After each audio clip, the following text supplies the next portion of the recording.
What's up? What's up? What's up? Thank you for joining today's party, you guys. Hey, it is Tuesday. We do not have practice today, but we are scheduling our 5 days a week practice starting in January for both the Aurora location and the Broomfield location. I'm starting my 10-minute timer right now. Let's get this thing done. All right, we will definitely be going in Broomfield, but we're trying to expand our 5 days a week, soon to be 7 eventually, right, to Aurora. You'll at least have it. The other two locations, which are not doing very well right now, are Denver and Centennial. We will keep that one at 3 just in case it starts to do well. We're taking a chance with everything thinking how we do so, but that's part of life. We've got to take chances. So if you're here, check it in the comment section so that I know that you're here. But let's start this show. We got our quote of the day is dare to achieve. We were talking about it a little bit last night. People are going to mock you, man, if you try your hardest, but you must still try your hardest. All right? It is a daring thing to try to achieve greatness. Why? Because greatness is beyond you. If greatness was within your grasp, it wouldn't be great. If you were just automatically like great, that's not greatness to stand still. It's not greatness to just be born into it. That's not greatness. Greatness is achieving something that you should not be achieving.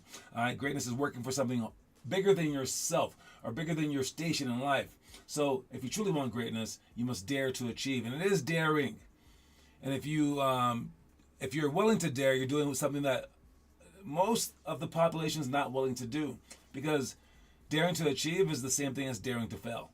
And most people don't want to fail. They don't want to feel stupid. If you go out there, you're willing to be stupid about it, you'll have a chance, because everyone else isn't even jumping. You're the only one trying to fly off a mountain. Sure, you might die, but you're the only one even trying to fly. So if anyone does fly, it'll be you. All right, moving on to our first thing that we're talking about. What we got? The OKC Thunder tied for most national TV games in 2025-26. They are a small market team, but since they won the championship, they get more games. Should it be like that? Now that you guys aren't the champions, you Denver people, you aren't the champions anymore. Should it be like that? Should they show the most popular teams or should they show the best teams? It's a tough thing, especially when the NBA is trying to pay their players more. Lakers and Golden State Warriors should just play every single year. What do you say about that? The poll question is, who do you think should play the most games? Who do you think should play the most games? The best teams are the most popular teams. It would be nice if the fans would just watch the best teams, but they don't. They'll be like, it was boring this year. It was boring. Come on, fans. All right. Next thing we got our itinerary stuff. Homework that we have planned for, what is it, Wednesday? All right. For everything that you should be doing today is this stuff right here. Peekaboo shots, chair dips, closeouts to slides, make 15 threes in 3 minutes, step ups to shots. Make sure you guys are doing that stuff. And then for the workout that we would have been doing, horseshoe, baseline out of bounds for shots, baseline out of bounds defense, press break, walk through, 0 to 3 seconds down by 3 with free throws, and then baseline out of bounds, 3-way. All right, that means you're going down and back, down and back. All right, and but you're starting out with baseline out of bounds. So that would have been the stuff that we're doing today. Make sure that you guys are preparing for that stuff. Once we start January, we're gonna start filming that stuff too. I think that we're at the point where we can maybe film it. We will see. We will see. All right, trivia question today. I think it's a different one from last week. Name a head coach that's won both an NCAA and NBA championship. Okay, it's a head coach, and he won as a head coach. That is the trivia question today. And I'll be right back after this message. Anyone answer the question before the end of the show wins. If you don't, I'll ask it again next week. If you answer the most by the end of the month, you win the entire thing. But I know that our month is almost over. We only have 4 more episodes for this month. So take heed. Talk to y'all in a second. My height projection was below 50%. My chances of playing college ball were slim to none. That's when my dad found true height. After seeing the clean ingredients, he knew it would give me the best chances for success. I grew 4 inches in 2 years and got called up to varsity as a freshman. I want other kids to know that you can overcome whatever obstacles are in front of you, but it takes hard work and dedication. The question is, how bad do you want it?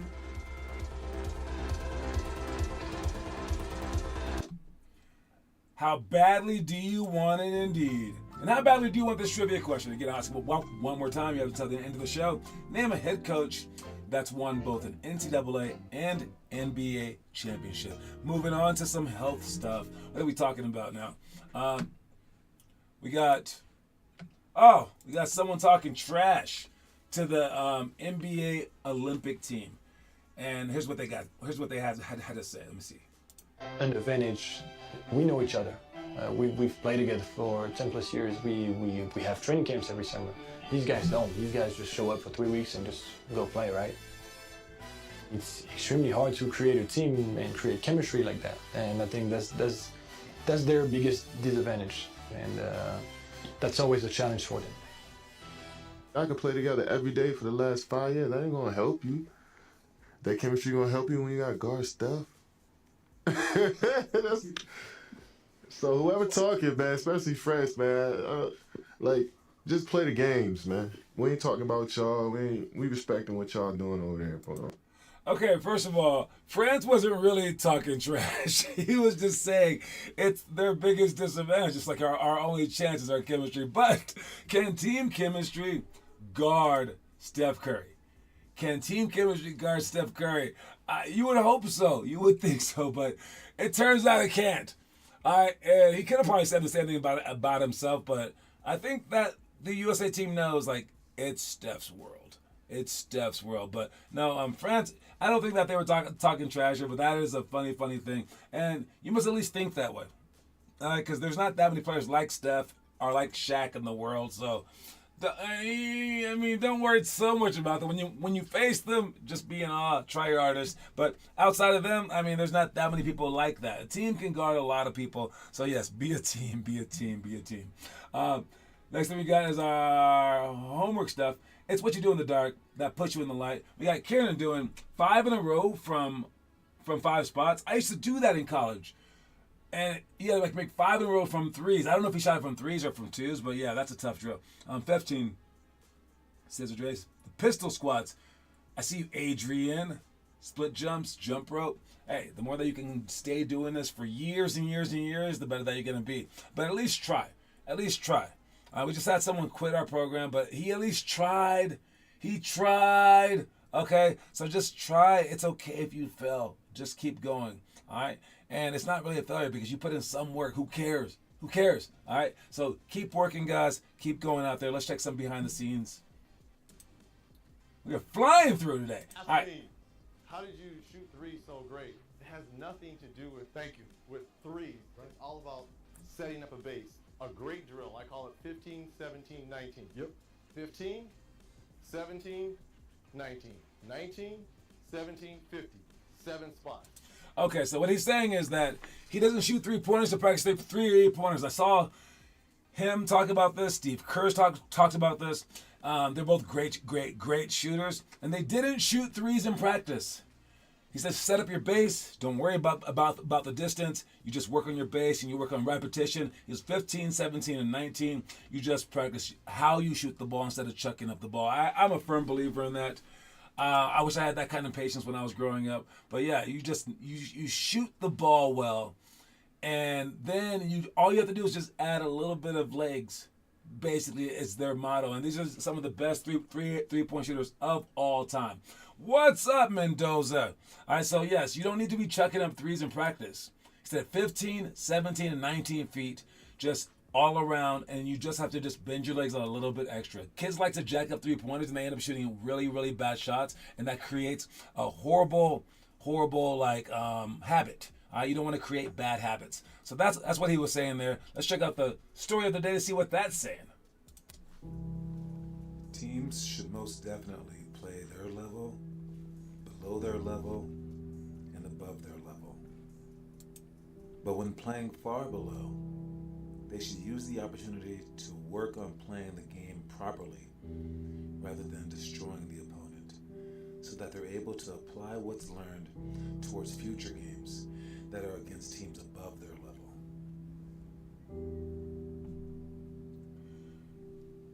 Yo, that might be a harder lesson to learn than like every other lesson. I mean, when you have a game won, Kids just want to show off. If you're like, no, let's practice our plays now. They're like, no, I don't want to practice our plays because we can win by 100 million points. Come on, coach. And you're like, okay, let's practice our plays in a close game. They're like, no, we were trying to win. Okay, let's practice our plays when we're playing against a better team. No, it's too hard then. It's like, oh, so never practice our plays?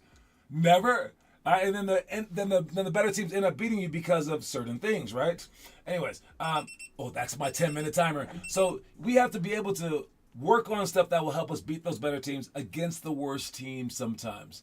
And it's all about improvement. It's all about perpetual thing. When playing against the best teams, that's when we can just like fight and go at it. I don't expect you guys to run all through your offense because it's impossible. All right. So understand that. And what do you guys think about this? This is our product review. Patrick Beverly said, Kevin Durant over Larry Bird, not even close.